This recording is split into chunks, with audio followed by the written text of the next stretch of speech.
Welcome to the Slop Farm. Enjoy the video. You start by opening the exact backup location you intend to edit, cloud, external drive, or local folder. Authenticate now with the account that holds the backup.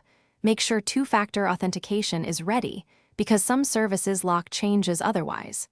Once signed in, navigate directly to the Photos or Pictures directory so you can see thumbnails.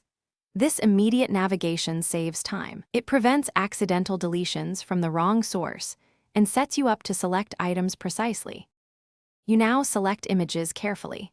Preview thumbnails and check metadata like date, size, and device name to confirm relevance.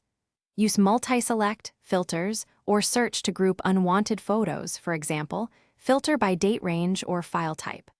Once grouped, mark items for deletion, but pause to verify duplicates using timestamps and file size so you don't lose unique originals. This verification step prevents data loss and makes the deletion efficient.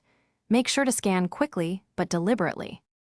You perform the deletion using the backup apps delete command, then confirm the prompt so the action completes.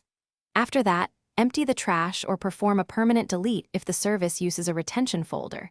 Check retention settings so you understand how long items remain recoverable.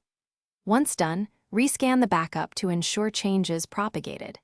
If deletion fails, reconnect the device, run a rescan, or restore from a recent snapshot. These steps fix sync conflicts and recover accidentally removed photos. Thanks for watching. Consider subscribing if we helped you today.